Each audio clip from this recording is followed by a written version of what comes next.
Thank you so much, Amber. It is fantastic to be here. We are so excited to offer this webinar in partnership with HRPA, and welcome everyone. It is wonderful to see all of the various locations that everyone is joining us from today. So yes, thank you for joining us for our webinar, as Amber has said, on future-proofing your workforce. So my name is Alison Darling. I'm the Director of Professional Programs at Queen's University Industrial Relations Centre, or IRC, as we typically go by. I'll explain a little bit more about who we are and what we do for those of you that maybe are not so familiar with us. And I'm delighted to be joined by my colleague, Wiley Burke. In addition to teaching our talent management and managing workplace conflicts programs, she's also an innovation consultant, educator, and leadership coach. And she was the lead person who developed and created the HR Trends Report. So Wiley, thank you so much for joining me today. So to begin, I would like to acknowledge that Queen's University is situated on the traditional territory of the Haudenosaunee and the Anishinaabe. I recognize that everyone is joining from various locations across Canada today, but it's very important that we recognize the territories that we are joining you from at Queen's University. We make this statement in an act of reconciliation, honouring the land and the Indigenous presence here, which dates back over 10,000 years. We are extremely grateful, fortunate, and privileged to be able to live, learn, and play on these lands. And I think as we are navigating our current environment, it is more critical than ever that we work together with our First Nations in the spirit of reconciliation. So a little bit about Queen's University IRC. We are a professional development unit. We sit within the Faculty of Arts and Science at Queen's. And so with professional development, all of our programs are non-credit and are designed for adult learners who are working, such as yourselves. Our facilitators, as you will get to experience with Wiley today, are all practitioners who are working in the field, are experts in the areas of labor relations and human resources. And our classes are very interactive. They employ the principles of adult education. So there is a lot of learning and doing as opposed to just a lot of learning. Our key areas, as I've just alluded to, are labor relations, human resources, and organization development. In fact, we are the leading provider of labor relations training in the country and have a very strong reputation doing so. Our programs are offered across Canada, so although Queen's is based in Kingston, our office is based in Kingston, we actually deliver programs from coast to coast, all the way from Victoria to Halifax, and many, many cities in between. We also have our virtual classroom gifted to us by the pandemic, and we have run programs as well in the Caribbean before with partners down there. Those tend to be custom programs. Whenever I give this information at an open enrollment program, everyone's very excited that we might be able to go on location to the Caribbean. So we don't offer our open enrollment programs there yet, but hopefully at some point in the future. And as I've again just mentioned, we offer open enrollment programs where you can go to our website and sign up for them. We also do a lot of customized training with leading private sector organizations, public sector institutions as well, and the major unions across the country. And you can see some statistics here. We were founded in 1937, so we are just coming into our 88th year.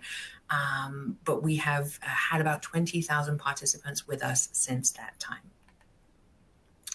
So again, we like to hope that we're doing a good job. Our participants tell us that we're doing a good job with our 96% satisfaction rate. Over the last few years, we've also won some national awards as well, which we hope reinforces that we are doing a good job. In 2022, we won the Canadian HR Award for the best service provider in the HR industry, so not just in education, but in HR. And you can see here we've also won a number of Reader's Choice Awards for our various training programs. We're here today in partnership with the HRPA because all of our programs are pre-approved as recertification credits. So if you take one of our programs, they are pre-approved for HRPA credits. We also are accredited with IPMA as well for anyone that holds that designation.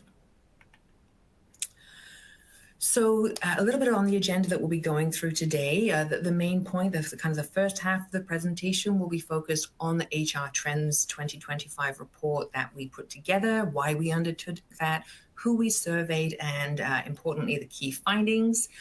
Then we'll go on to kind of looking and taking that information and saying, okay, that's great, we've got this data, but what does it mean? How does this impact me in my work in the HR profession? So the second part of the presentation, we'll be looking at that in a little bit more detail. Obviously, the role that professional development can play in overcoming some of the barriers and challenges. And then, as Amber said, we will be going through kind of a formal Q&A at the end. So if you have a question throughout the presentation, please do submit it. We will likely get to them at the Q&A. And again, depending on how many questions we get, we will try and get through as many as we can. So our HR Trends report, so similar to what we're seeing with, other thought leaders such as McLean's and Company, Deloitte, people that are looking at HR trends each year and creating these HR reports. About a year ago, maybe a little bit longer than that, Wiley and one of our other facilitators came to us with this idea that the IRC is actually quite uniquely placed to create their own HR Trends report due to the fact that our classrooms invite both the union and management perspective. So we have both unionized leaders and management side as well in our classrooms. And so that really makes us kind of quite well placed to be able to get maybe a slightly different perspective on what HR trends could be coming up. So that was kind of the thought behind this. We launched the HR Trends at the HR Leaders Summit in Toronto last year. I don't know if any of you were there. We gave out hundreds of copies of the report there. We've been giving out hundreds since. So we have found it has become a very valuable tool, again, in providing maybe a slightly unique perspective that wasn't out there in the marketplace.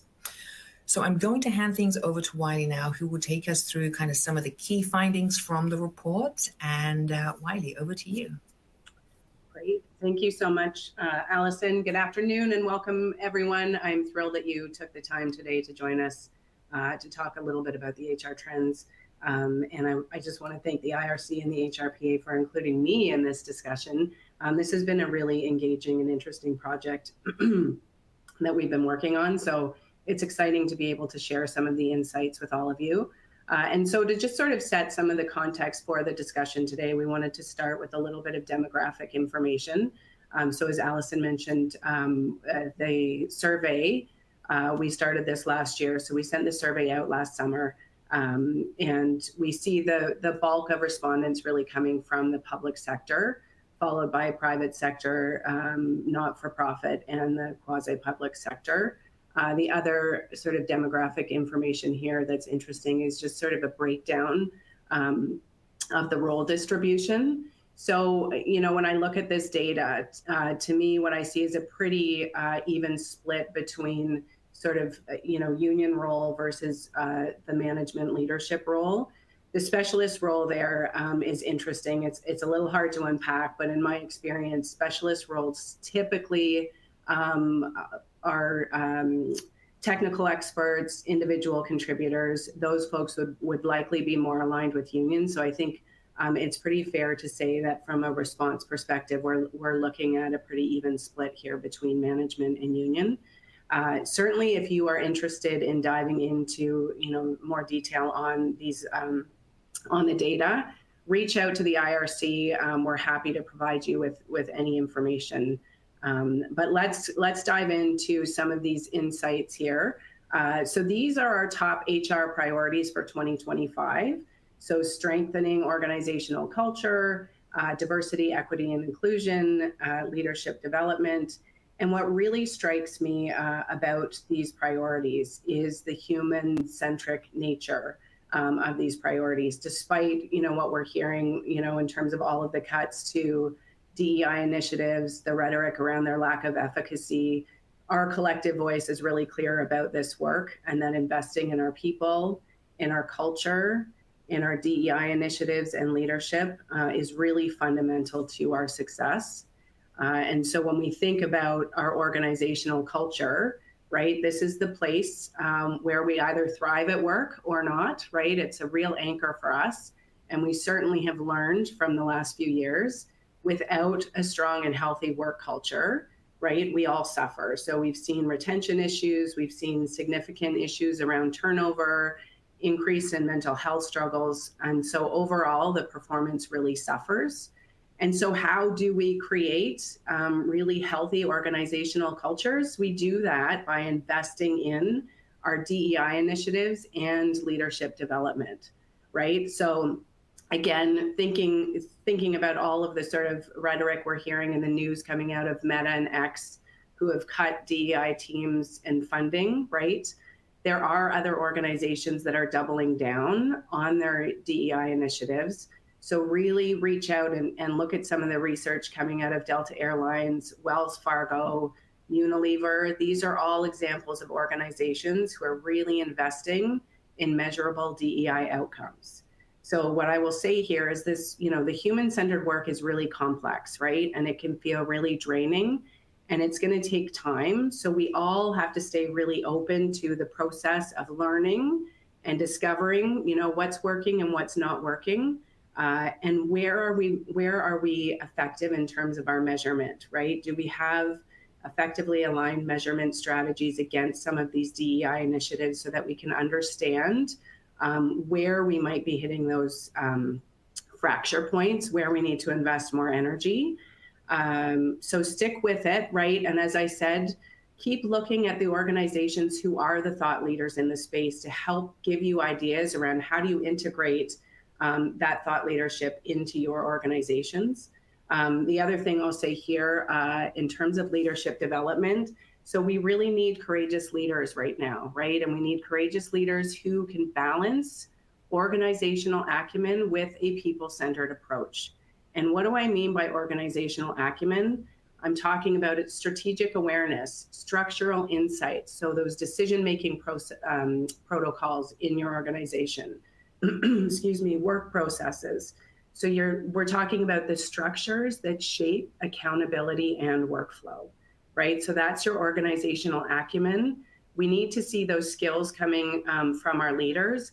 And we also want to make sure that they're taking a people-centered approach to the work that they do, right? And so this is really about those soft skills and leaders who are willing to kind of lean into the discomfort of leadership.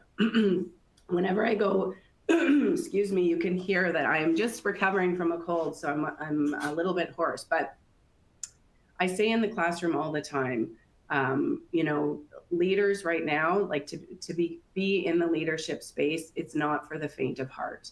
The reality is we are asking more of leaders than we ever have before.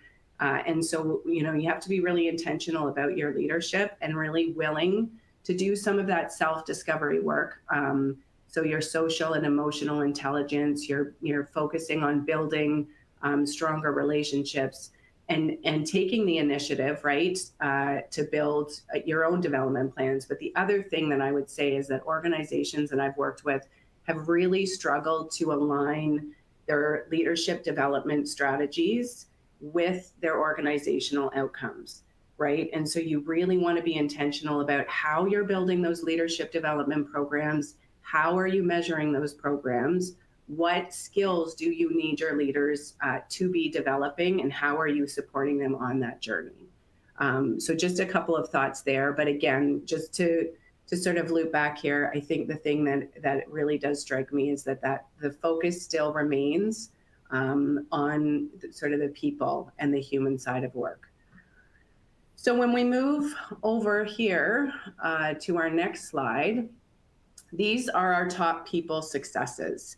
And so we see adapting to changing work models, workplace health and wellness, and compliance with labor laws and regulations have emerged as those successes. It's interesting for me to see that success around adapting to work models, because I think we're going to see in some of the other data, right? We're not totally there yet. I think it's a journey. What I think we've learned here is that we have been successful in migrating into remote and hybrid work, but this is really like the journey is far from over.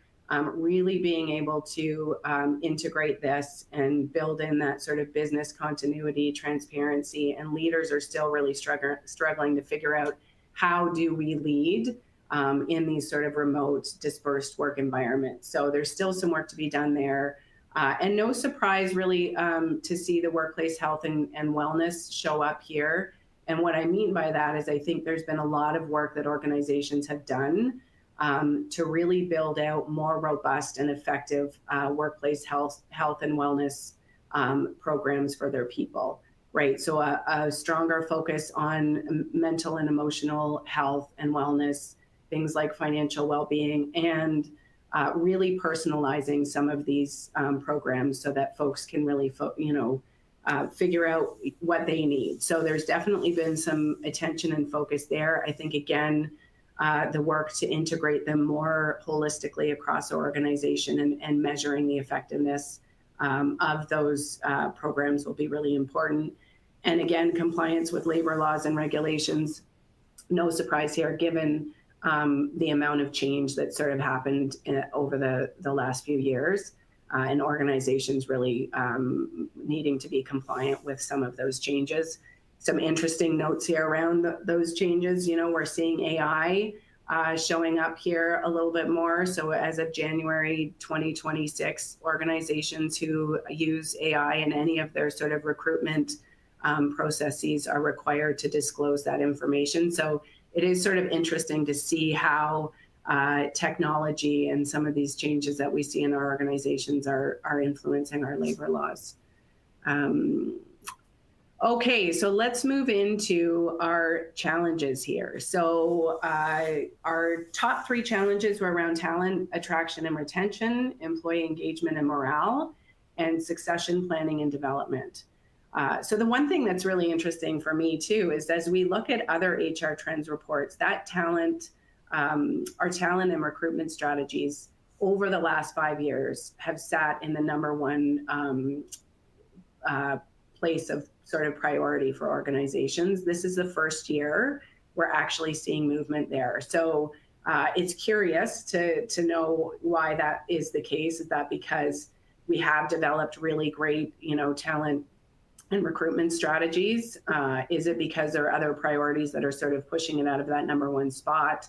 Have we improved, leadership and development initiatives inside our organization? So we're really focusing on those internal talent pipelines. So again, it'll be interesting to sort of see how this plays out over the next year or so.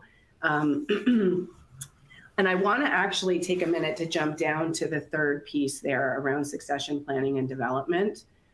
So this one is really interesting for me because our talent shortages that we've been sort of contending with over the last few years have really put a spotlight on strategic workforce planning and succession planning. So we see at the IRC in our classrooms, we see way more specialist roles in this particular area than we have before. And traditionally, succession planning and strategic workforce planning have really been sort of like an underperforming area in HR. And we could spend lots of time talking about, where succession planning and where this should sit. I think it's really a partnership, and that HR is the thought leader in this, partnering with the business to really roll out effective succession planning and strategic workforce planning. But I don't think it's owned by HR. But I digress. I think the thing that organizations are really challenged with here is we don't really have a clear understanding of our talent composition, right? And we don't have the technology or the analytics to support the work, right? So it's sort of like flying blind. Organizations can feel really overwhelmed by this work. And so really where you want to focus your attention is figuring out the sources of data that you have in your organization today that are tracking some of the skills and talent that you have, right? So a place like your HRIS, that could be a starting point. You want to start building your skills inventory. You want to understand what skills you need that are completely aligned to the outcomes, your organizational priorities and outcomes, what skills you need to do that, and where are the gaps, and then you want to start managing, right, your gaps. So you are going to be building a skills inventory, a repository, where you can actually start building this out for your organization. You want to start aligning your development plans alongside, the information and intel that you're getting from your skills inventory. And that's going to help you improve your internal mobility, and it's going to increase your talent pool and create talent flexibility, right? So then at the same time, you want to start looking at what are those solutions, the technology solutions that you need to support you in this work sort of in the long term, but really start where you can source that data that you have in-house. Yeah, and then if you do this work well, if you really focus in on your strategic workforce planning and succession planning, you are going to drive employee engagement, right? And you are going to improve your retention numbers, right? Because people are going to want to stay if they feel like the organization is aligning their talent and skills to meaningful work. Okay, so we are going to, we wanted to track, we're going to do our first poll here. We wanted to sort of see this data that we collected last year. We want to see how it's tracking. So I'm going to share the next slide, and we're just going to take a minute here. So what is, today, when you look at your, the challenges that your organization is facing for the coming year, just take a look at these options here and select the one that you think is the biggest challenge. And the poll is open now, so I'll just give you all a minute to go ahead and start answering.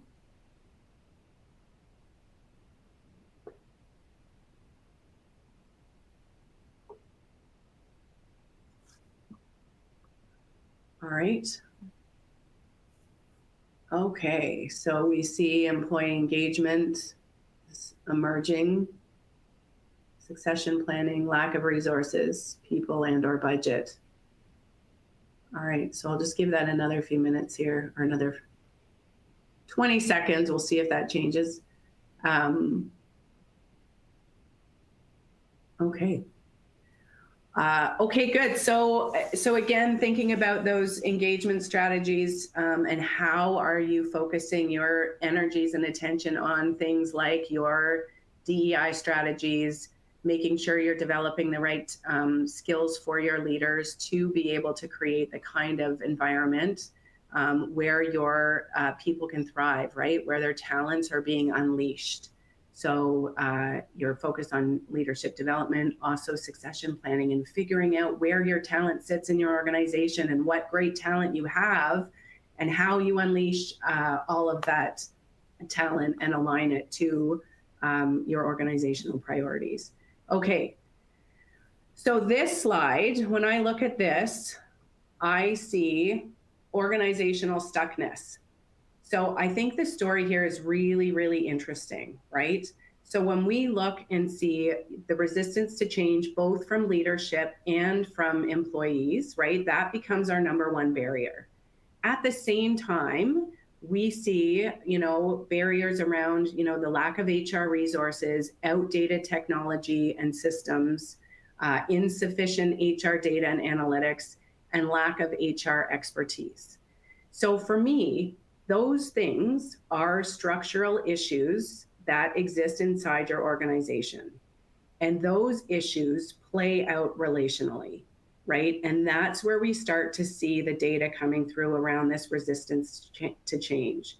And so what I would be curious about when you are going into your organization and thinking about this data is this resistance to change from your employees, or is it because employees do not have the right resources and systems and structures in place to be able to do their jobs effectively, right? And so, because when we look at this data off the hop, we would say, okay, well, we need to start implementing change management strategies. But I think there's a question underlying that. And is the focus more on how are we actually building out the systems and structures that will support our people to be able to do the things that they need to do? So I think there's really interesting data here, and Allison is going to do some more. She's going to talk to you a little bit more about these barriers. But yeah, food for thought, right? So I wanted to take a minute to look at, because as Allison said, one of the things that, I'm just going to advance this slide. One of the sort of unique aspects to this report is really, this focus on union and management. So I wanted to take just a couple minutes before I hand the mic over to Allison to talk about some of those sector-specific insights and highlight some of those findings. So when we take a look here at the private sector, we're seeing their strengths in implementing the workplace health and wellness initiatives and better adoption rates around the hybrid and remote work. And then some of the challenges emerging here around the DEI initiatives and how are those sort of being integrated into longer term strategies, and then in managing employee complaints and effective grievance handling.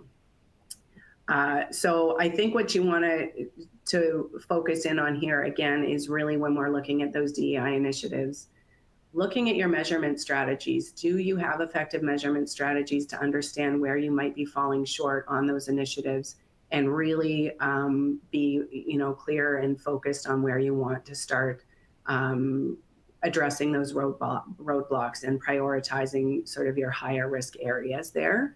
And wink, wink, nod, nod to the IRC, but in terms of managing complaints, I think sending folks to the IRC to learn how to have, how do you have difficult conversations, right? And how are we building and supporting leaders in building the confidence to tackle these things head on, right? Because we know that our culture will be affected, when we sort of let these things go without addressing them and also developing our leaders to do that effectively. So let's take a move on to the public sector. So what we see here is a focus on improved grievance handling, which is good to see, and then that collaboration on compliance with evolving labor laws. And then again, the challenge here, we're seeing the organizational change and slow adoption of new technologies and effective hybrid work models. So we know the tech is not going away, right? Neither is the hybrid and remote work. So the slower we are at navigating this change, the harder it's going to be to catch up. So when we see that there's some good collaboration happening, and probably here I would say collaboration with union and management, how are we drawing some of the best practices of that collaboration into really focusing on driving some of that technology change that we all need to do? So I think here we just want to focus on that collaboration piece and expanding on that. And so we are going to move here to our nonprofit folks. And so again, interesting here, right? Strong focus on employee engagement and morale, effective advocacy for workforce upskilling and reskilling, and then of course, for nonprofit, right? Those limited resources. So we know there's always going to be too much work for the resources that you have. So again, I think the key here is getting really clear about your priorities and your goals and what is it that you are trying to drive, and then align the work to those goals, right? Align those people. So when we see that workforce upskilling and reskilling as a strength, really using that to align to your organizational goals, to keep driving the work where you can, and prioritizing, right? Because with those limited resources and with the amount of work that needs to be done, we don't want to burn our people out. So you just really need to focus in on where you want to see the most impact and how we're supporting our people in achieving our goals. Okay, and then here we have our quasi-public sector.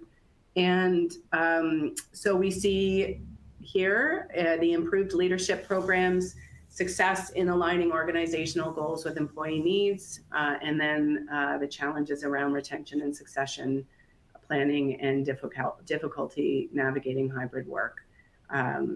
So really your leadership development is your pipeline to effective succession planning. So when I see those strengths in improving your leadership development programs, there should be a clear link between that and your succession planning. So you want to take a look at your talent management sort of system as a whole and figure out where those things are not linking up, right? So that's just a note for you to take back for our quasi public sector folks. And then we're going to just a couple more notes here.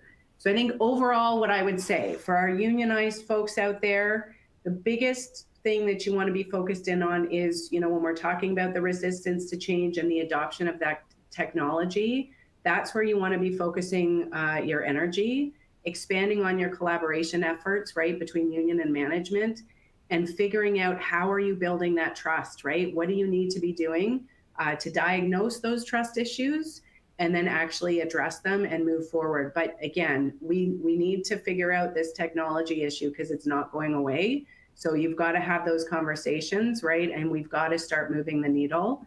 And also in support of our people, we need to be developing our people, right? To adapt to the tech changes that we're seeing in this space here.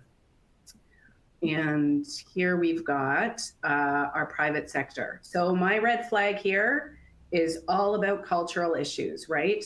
So when we see employee engagement showing up here, when we see unresolved employee issues, those are indicators of a toxic work culture. So that's where you really want to focus your attention and energy and address those quickly. Because otherwise you're going to find yourself in a sticky sort of toxic culture situation. And before I hand it over to Allison, just again, this is sort of, we've already kind of touched on all of this here, but these are our high risks, right? So we need to be focused on our DEI initiatives. Again, I encourage you to focus on your measurement strategies, make sure you are measuring these initiatives and understanding where they are working and where they need to be adapted. You want to look at the HR automation, the AI-powered technologies, your use of analytics to support you in your work. So start figuring out how you're going to build out your strategies to manage and drive that change, and then really working on that upskilling and reskilling effort inside your organization. And that's all I have for you. I'm going to hand the mic over to Allison, and I'll be back with you in our Q&A. Thank you. Okay, thank you so much, Wiley, for all of those insights. It's really useful, and I think to have the kind of the data broken down in that way is really great. So then, yes, coming on to kind of what does this all mean, as Wiley has, stated in some of what she's been going through. When we start to see some of these results, we are looking to see, okay, where are the linkages? So for me, when we look at the priorities, we look at the challenges, really, of course, they would go hand in hand because your challenges should become your priorities, but we really can see the clear link here. So again, to recap on our priorities, we had strengthening organizational culture, DEI, leadership development. Those map so closely to talent attraction and retention, employee engagement and morale, succession planning and development. So by addressing your priorities, you're going to really kind of overcome the challenges that you're seeing. So what are some ways that we can do that? Again, when we look, well, I'll just go back to the previous slide. We've, of course, broken them down kind of piece by piece. We're looking at talent attraction and retention. We're looking at succession planning and development. However, the recommendation here would be you need to look at your overall strategy, okay? It's no good having a good talent attraction and retention strategy if there is no succession planning. And once they arrive at your organization, the culture is not where it needs to be. So you cannot look at just one piece. You need to look at the overall employee life cycle because they are all interconnected.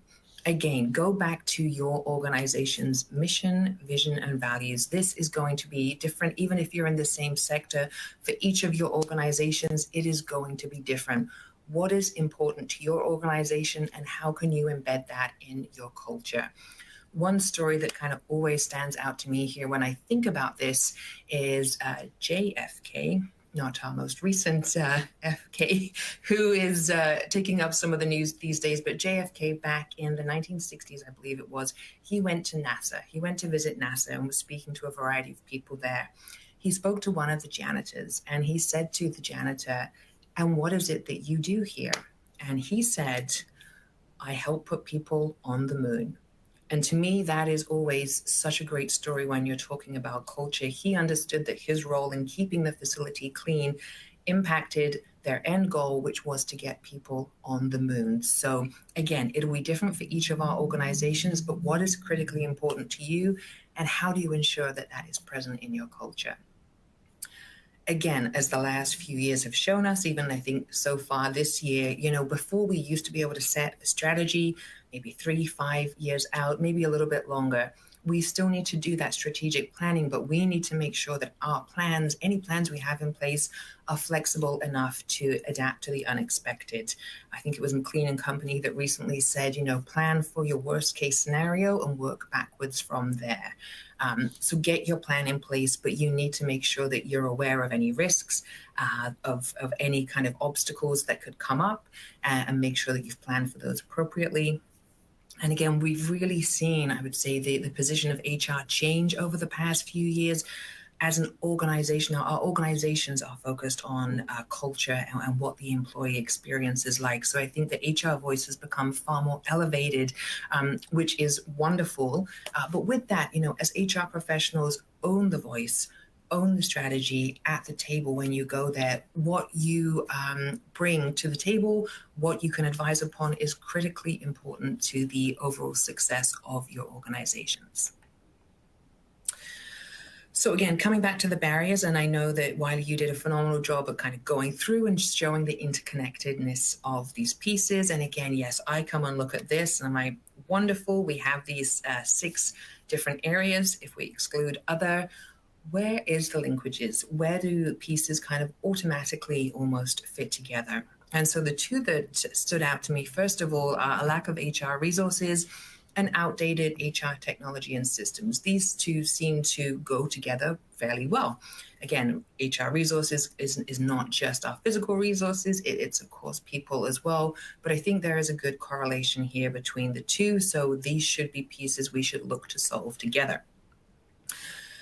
So I would say, thinking kind of the best things that you can do, again, going back to strategy, that's a lot more of what we're involved with now, is you need to formulate the AI strategy to support both the HR function and the organization as a whole. I think, in some of our cases, we've been able to kind of keep it as the periphery. AI is this concept or is this thing that hasn't really come over here and impacted us yet. I know some of you, that will be very different. It could be very well embedded already. But for others, we haven't necessarily had to kind of go on our AI journeys.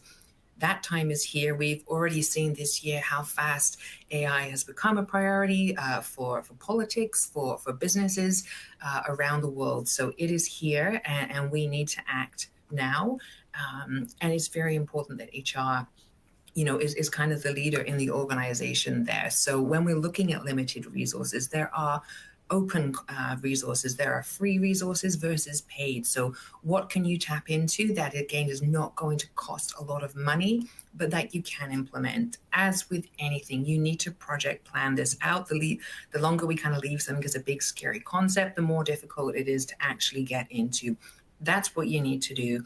A plan for implementation. How are you going to roll this out? What does the timeline for achievement look like? And how can you really break this into steps that becomes part of the organization and becomes part of HR? Knowing that there are limited resources, what roles or information are you needed? What are the legal limitations? As Wiley had said, by January 2026, anyone who is using AI in recruitment needs to be acknowledging that. So, what are the legal limitations? It may be different for some of your organizations, some of the sectors, but again, that cannot be a reason not to do it. You need to know where the parameters are and what the space that you'll be able to operate within. And I think when you're going to other senior leaders within the organization, it's really important to kind of show what is the risk of not doing something and putting a monetary value on that, because there is a risk. It was the same with moving from paper-based resources to digital resources. Those that did that move slower, that kind of made that leap, become further and further behind, the more we leave it. So showing the risk that's involved, you have to do it. how can you make sure that, that you're really kind of showing the value of that risk to get buy-in? And again, when we're thinking of resources as well, how can you use AI to complement the people resources that you have? You know, all of us, I don't think there could be anyone on this call that would not freely admit there is far more work for you to do in a day than there are hours, and you're still looking for some kind of work-life balance. So we are now in an environment of really kind of never switching off, which is not that good. So how can we start to use some of these tools to do that busy work for us, the things that we don't have time to get to, or the things that take up too much time? Potentially it's copywriting, or, you know, going out and getting aggregate data from industries. What tools can you use to really do some of that research for you or writing for you, so that then it gets done along with the rest of your work? Using AI to streamline processes. Again, I'd always kind of heard over the past few years, you know, AI is coming, AI is going to be a disruption. And I remember saying to someone, I am so sick of hearing that AI is going to be a disruption. I need someone to show me how. I then jumped on a call with someone who was very easily able to show me how it can impact my sector, writing curriculum, developing slides. Very, very quickly, within about half an hour, we could have had a whole new catalog of programs launched. We didn't, but they were able to show me exactly how it impacts. So again, thinking of the component pieces that you have, how can you use some of these tools to streamline your processes to make things more efficient, knowing that you have a lack of resources? How can you use it to support you as a thought leader? Again, going out and doing that data research for you, that's a huge piece of the role. What is critically important to remember, and again, it's going to come and fit well with the next group of pieces that we look at, but it's never, or we're certainly not at the stage yet where AI tools are going to replace that human-centric work that needs to be completed. So we can use these tools to help us, but that human piece, at least for now, is still greatly needed. And I'll give you a bit more of a personal example here. I'm fortunate enough to be mother to a teenage daughter. And last term, I got a call from one of her teachers at school telling me that they were very concerned with a piece of work that my daughter had submitted and that it wasn't at grade level. So, of course, as the mother, I'm thinking, is she way below grade here? What is happening? Why am I getting this call? What has she done? So the teacher sends me the piece of work that she has submitted that reads like a PhD academic thesis. Clearly, she had gone into an AI tool to get it to write the piece for her. What she hadn't done was her due diligence as a person to go in and modify, maybe bring some of the language down so that it looks like it's written by a 16-year-old. So I think that was a big learning opportunity for many of us. But again, we have these tools that can help us, but they're not yet able to replace us. So that's something important to keep in mind, especially as we come on to these next group of barriers. So again, as Wiley's mentioned, we've got resistance coming. We've got resistance coming from leadership. We've got resistance coming from team members, from employees. We've got insufficient HR data analytics and capabilities, and we've got maybe a lack of HR expertise and specialized skills. We've had a lot of turnover in the industry over the past few years. I'm sure some of that comes into play with this. So really then the next point is looking at where is the resistance coming from leaders. Again, we can jump to conclusions. We can think it might be this, it might be that, but really kind of trying to dig down what information is being shared with the other leadership team members to get buy-in from them. Is the data that you're collecting, are the metrics that you're collecting, are they relevant to the needs of the organization today? You know, are we still measuring things that we have done for 10, 15 years that really don't impact the business or the organization today? Is there anything missing? Is there anything we can say goodbye to? What fears or gaps are present? Again, typically fear comes from a place of feeling threatened or not having enough information. So really getting an understanding of where those gaps might be, and how are you using data to tell the story to influence? And that is a critical piece as well. You know, as we look at this image, it's taking those pieces of data and turning it into a story, because we are humans and we react best emotionally. So how can we start to bring in that emotion when we're using data? There are so many examples on TEDx of, people doing this really well. They've got a great bank of data. They end up telling a story, and really the data is given, but you remember it because you're so connected to the story that they tell. So again, overcoming barriers with regards to employees. What fears do staff have that are causing resistance? How do you know this? How do you know that these are their fears? Are we assuming that they are, or are they validly there? So how are you assessing that? Are you having conversations? Are you doing polls to find out, that kind of detail? And then how are you overcoming the fears, especially when we think about AI? Again, there is the fear that it's going to come in and replace me. I'm old enough to remember kind of the early days of email coming into the organization. And I think there was a big fear. We were moving from paper-based letters to email, and suddenly this was going to take away work. That certainly didn't happen. I think most of us could probably keep working purely on the volume of emails we get. So again, sometimes these fears can be unfounded, but we really need to address those. And then how can you start to build those skills and expertise? Are there people on your team that could start being some of the champions for bringing in some of these AI resources? And where does it most make sense to invest? A big one, and again, this goes back, I think, to our experiences over the past few years, the volume of change that we've had. How can we build resilience and support within our organizations? Resilience still coming through as very much a strong skill that is needed through organizations, through schools. We're seeing a lot of it. But how can you support staff to really build their resilience levels as well? Okay, so then what is the role of professional? Sorry, I'm just going to come back here. We have a poll coming up further down. Okay, just want to make sure that I don't miss the poll. I'm very cognizant of the time, so I will try and move through this quickly. But again, as we're thinking for solving for some of these problems, really professional development can play a role in that. And I'm not necessarily talking about engaging with, the IRC or something like that. But again, what are the big challenges that your organization is solving for? What is your budget and what resources are out there? There is LinkedIn Learning. Most people will be on LinkedIn. There are resources like edX, Coursera that have really opened up learning from around the world in a very accessible way, both being online and cost-free or cost-low. What resources exist within your organization as well? Is there in-house training that people can take?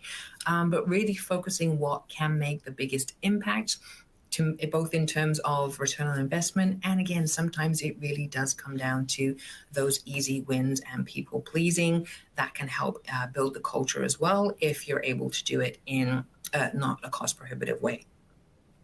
So with this in mind, we are going to come on to the second poll that we have now. When you're thinking specifically about your organizations, what HR skill set does your organization most need to prioritize developing in 2025? I know some of you may look at this as I would and think I could answer all of the above, but if you had to pick just one, which of these do you think is the biggest priority? So we have AI knowledge and implementation, leadership development, embedding DEI initiatives, analytics, strategy and influence, or managing change. So I'll give you a few more seconds just to kind of have a think about that. If you had to pick your top organization prioritized to develop in 2025, what would it be? Okay. So let's come on and take a look at this. Yeah. Okay. Yeah. And I could certainly see this leadership development again within the HR function. We know we've had a lot of change. We've also had a lot of change in leadership development, but we've also had a lot change in what we require from our leaders. So I can understand that coming through at number one with managing change. Yes, coming through a strong second there. it's not going anywhere. I think sometimes feels like we're living day to day, if not hour to hour, with regards to the changes that we may or may not be facing. So yeah, okay, if these are the problems that we're trying to solve, how can we best do that? So just before we get to the Q&A, again, as we're thinking about professional development, it would be, I of course have to explain some of the programming that we have coming up. So we have a lot of programming that takes place across the country. Managing workplace conflicts, talent management are both listed here because we have Wiley, the facilitator, on the call, and because they remain extremely key topics. HR metrics and analytics, we're running this one actually in a downtown Toronto facility. We're normally based out a little bit of downtown, but we're going to be in downtown Toronto this time. That program has just been relaunched, specifically focusing again on taking that data and telling a story so that you can go back and influence, you can manage change. If you're interested in any of our programs, you can see the QR code here. We also have group discounts as well for multiple registrations. So if you're interested, please feel free to connect with us, post session, or leave your contact details if you would like any further information. And again, like I've said, you can access our programs via the QR code. But now, yes, and we also do custom programs, as I mentioned earlier. I won't spend too long here. You can take a look at the PDF, but we work with all different kinds of organizations at the highest levels across the country. So if you want to bring in-house training to your organization, that is also a possibility. But questions now, I know I've seen the, I've seen it going through and through and through. We're going to do our best here. We hoped to leave 10 to 15 minutes. We have 8. All right. We'll talk fast. So let me go back to, okay, Wiley, do we have an example of a quasi-public sector organization? I would say WSIB. So a quasi-public sector would be a Crown Corp that provides services to the public. So SaskTel, WSIB. Perfect. Excellent. So what specific HR metrics and AI strategies could you recommend to unions that would facilitate alignment with strategic planning and organizational change?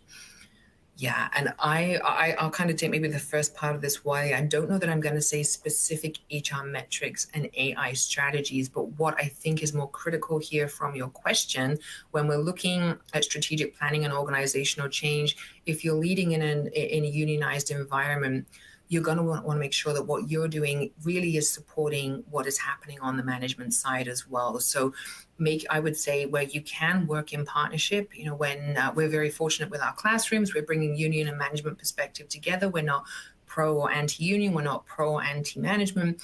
What we are pro is bringing the sides together so that everyone is working together as best as is possible, sometimes given the dynamics, but really making sure what you're doing supports what is needed by the organization would be kind of my first step there. Wiley, I'm not sure if you would have any additional there. No, I think, sort of to your point, Allison, it's a tricky one to answer just because for every organization, right, your metrics and your AI strategy is going to really be there's going to be so much nuance to that it's not necessarily a one size fits all. But I think you just, as Allison said, you want to know where you're going and you want to sort of figure out what is the story we want to tell at the end of this period of time and what data do we need to support that story. So it's a bit more nuanced and complicated to answer because we would need to sort of have more specifics there. I hope that helps a little bit. Yeah. And the other point I'm just thinking to that as well, again, not knowing if you're a small union or if you're a large union, if it's, for example, a teachers union, if there are other teacher unions across the country that are leading in this area, that could also be something. So connecting in with colleagues in other unions, it could be that someone is already leading in this space and says, hey, this is what we should be looking at in the education sector, and they'd be happy to share that with you. So I think a big point, don't reinvent the wheel if someone else has done that for you as well. Can you recommend a great course or resource to build on our leadership capacity in AI? Yeah, and so absolutely. And so what I would actually suggest here is, so we are a professional development unit, as I've explained, within the Faculty of Arts and Science. We are not the only professional development unit on campus. And Smith Business Executive Education, they have actually come out and launched, I think, 3 new AI programs this year, specifically in leadership. So I would say that, our sister unit would be a great place to start. We have embedded AI into our organizational transformation program here within the IRC. So that is great if you're looking at AI in terms of managing change. But if it's specifically for leadership, they do have world-class faculty leading world-class programs. And I would recommend them. And then if you go to those programs, you can tell them who sent you. Okay, and then how can we deal with leadership while facing change? Yeah, that's a great question. Wiley, I don't know if you have anything on that, first of all. I guess a part of it, I'm a little curious about the question. So what exactly do we mean? How can we deal with, is that sort of like developing leadership capability to face change? I really think, when we were talking before about being clear on what are the leadership competencies that we are looking for in our organization, how are we really intentional about supporting our leaders to be able to navigate the change, right? So, and again, it's not necessarily a one size fits all model, right? Because leaders are all going to be on their own spectrum of learning, but you want to have sort of like your baseline learning and development that is really aligned to your organizational strategies and priorities. So when I talked about that, the business acumen or organizational acumen, sorry, really focusing on, the system, like what are the systems, the work processes, all of this, the sort of structural components that really shape accountability and workflow. Leaders really need to be clear on that now, especially when we're talking about all of the change that's happening with the technology right now. Leaders need to have that organizational acumen, and that needs to be coupled with that people-centered approach. So developing those social and emotional competencies and skills.